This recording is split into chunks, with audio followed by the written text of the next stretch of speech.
Michel Georget, vous étiez professeur de biologie, vous avez écrit le livre Vaccination, les vérités indésirables. Qu'est-ce qui vous a amené à vous occuper particulièrement de la question vaccinale? Eh bien, j'étais professeur de biologie, donc, mais j'ai eu la chance, étant jeune père de famille, de rencontrer un médecin de famille qui n'était pas un fanatique des vaccinations. Et lorsque je lui posais la question, mais alors, est-ce qu'on vaccine ou est-ce qu'on ne vaccine pas? Il répondait, oui, bon, écoutez, je vais vacciner votre fille, mais documentez-vous. Vous verrez, les vaccinations, ce n'est pas la panacée. Et bon, il y a des risques. Documentez-vous. Alors, comme j'étais biologiste, ça tombait bien, puisque j'avais accès aux bibliothèques universitaires. Et j'ai rapidement observé que le discours qui était écrit dans les livres de biologie qu'on utilisait dans les collèges et les lycées ne correspondait pas tout à fait à la réalité.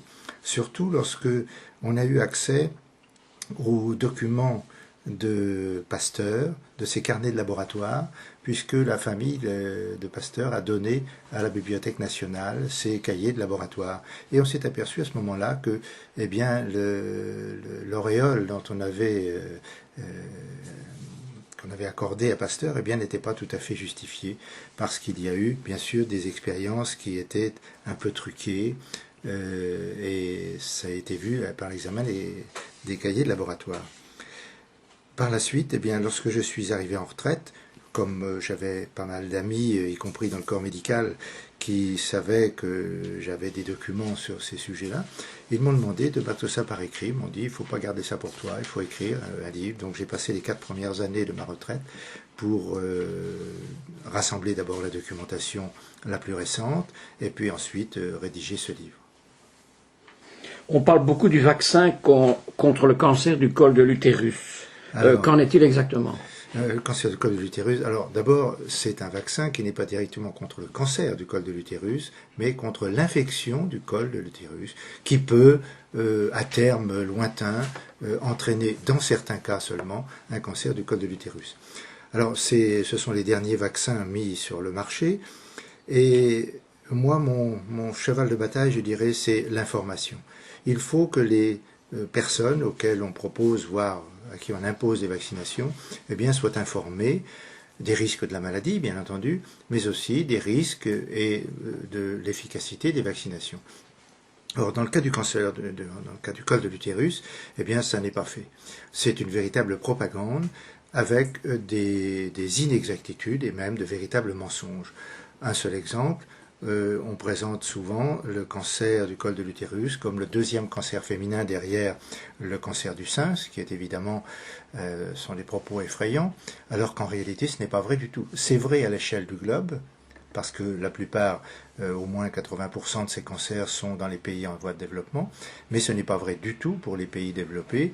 Et en Europe occidentale, eh bien, selon les pays, le cancer du col de l'utérus est au 14e ou 15e rang des cancers féminins. Donc il est très loin du cancer du sein.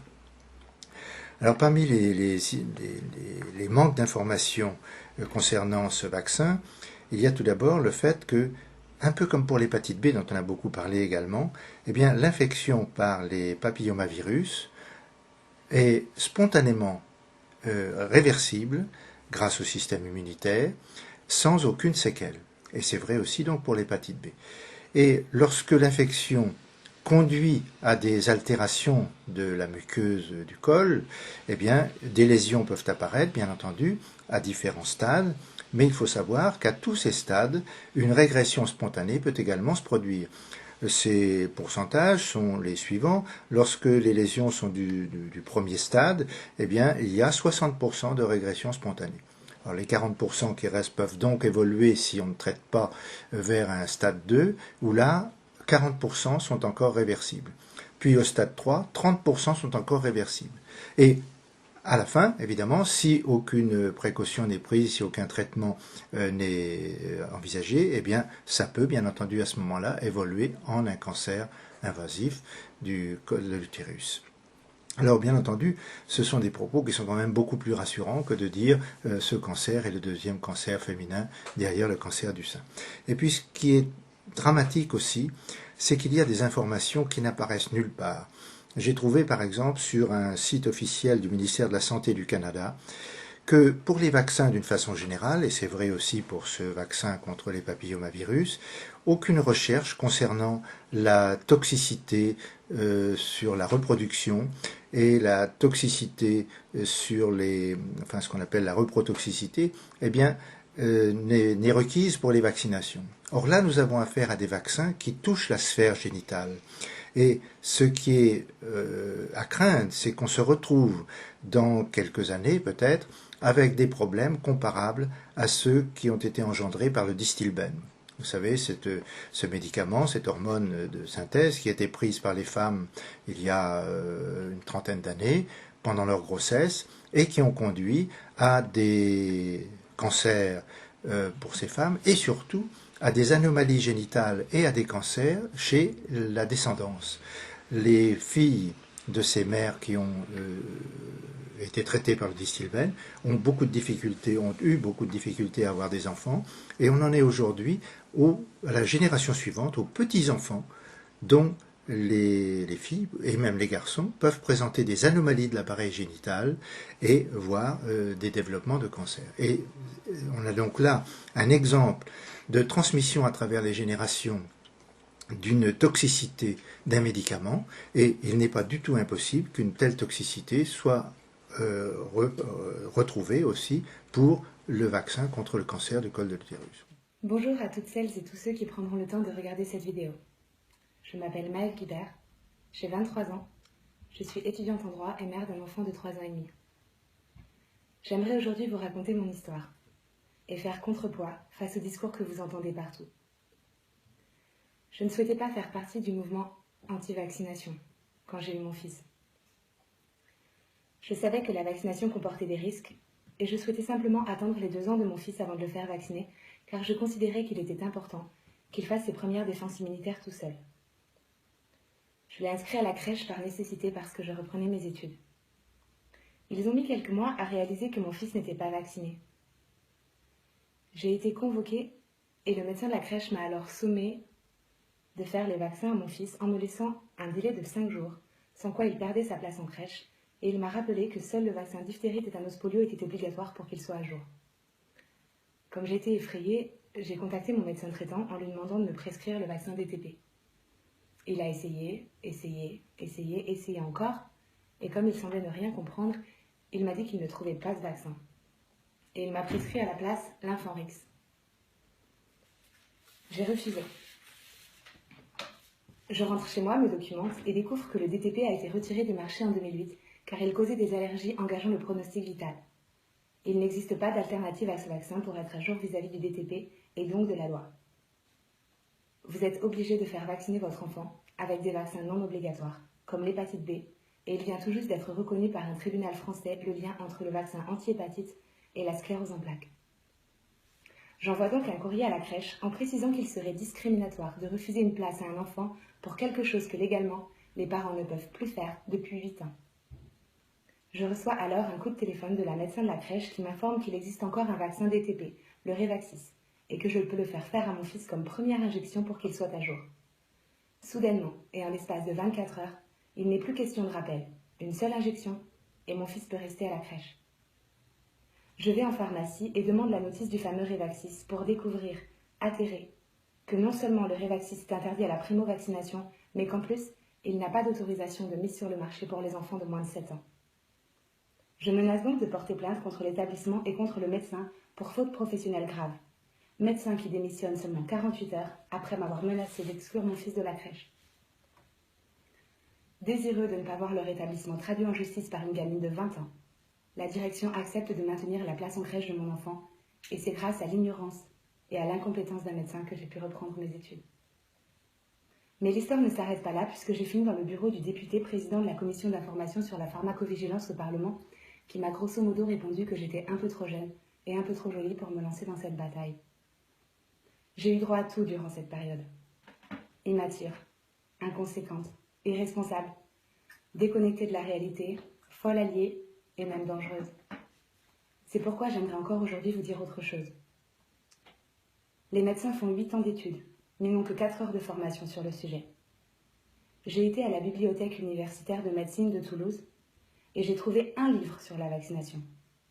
Un pauvre bouquin de 70 pages, plongé au milieu de milliers d'autres, écrit par le laboratoire pharmaceutique GSK, dont le titre était « Les enjeux économiques de la vaccination ». Il m'a fallu demander à aller en réserve pour en trouver quelques autres qui n'avaient pas été empruntés depuis les années 80 et qui, eux, dénonçaient médicalement, scientifiquement, la pratique vaccinale, rédigée par des médecins, pour les médecins, mais placée hors de leur portée. Il existe un grand nombre de médecins qui ne remettent pas la vaccination en question. Ce n'est pas forcément de la mauvaise foi, mais simplement parce que c'est une pratique en laquelle ils croient. Cependant, des études montrent que le plus gros pourcentage d'enfants non vaccinés se trouve être les enfants de médecins et de pharmaciens. Il m'apparaissait donc légitime de me pencher sur la question. La croyance populaire nous dit que les vaccins éradiquent les épidémies. Faux. Une épidémie est condamnée, par nature, à s'éteindre d'elle-même. Vous n'avez pas été vacciné contre la peste, le choléra ou la lèpre, ces épidémies qui ont décimé une partie de l'Europe et ont fini par s'éteindre. C'est l'amélioration des conditions d'hygiène qui a aidé à la disparition de ces maladies. Et si vous prenez les courbes de déclin d'une épidémie, quelle qu'elle soit, vous allez vous apercevoir que la vaccination arrive toujours et systématiquement à la fin. On me demande souvent si je n'ai pas peur que mon enfant attrape des maladies comme le tétanos. Ce à quoi je réponds que mon fils peut attraper 20 fois le tétanos et en guérir 20 fois. Il ne sera pas à l'abri de l'attraper une 21e, car il n'y a pas d'anticorps pour la bacille tétanique. Si le corps qui a déjà connu la maladie ne peut l'immuniser, comment un vaccin le pourrait-il alors que c'est son rôle? Ce qui m'amène à autre chose, l'inefficacité de la vaccination. Prenez toutes les maladies contre lesquelles il existe un vaccin et regardez quel est le pourcentage de gens vaccinés et de gens non vaccinés qui l'attrapent. À peu de choses près, d'un côté comme d'un autre, vous trouverez le même pourcentage de gens vaccinés ou non qui contractent cette maladie. Demandez autour de vous et vous trouverez rapidement quelqu'un qui vous dira qu'il a été vacciné contre la grippe et qu'il a attrapé la grippe. Vacciné contre la varicelle et qui a attrapé la varicelle. Vacciné contre la rubéole ou la rougeole et qu'il a attrapé, etc., etc. En attendant, les laboratoires pharmaceutiques sont passés de 6 milliards de chiffre d'affaires en 2005 à 30 milliards en 2012. On parle toujours de cette fameuse balance bénéfice-risque. Et je viens vous dire que c'est un leurre. La vaccination est inefficace et elle est dangereuse, mais elle est infiniment profitable. Faites vacciner votre enfant. Détruisez ses défenses immunitaires et vous en faites un client à vie du système de santé. Asthme, allergie, otite à répétition dans le meilleur des cas. Je connais des parents qui ont un budget spécialement réservé aux frais médicaux chaque mois.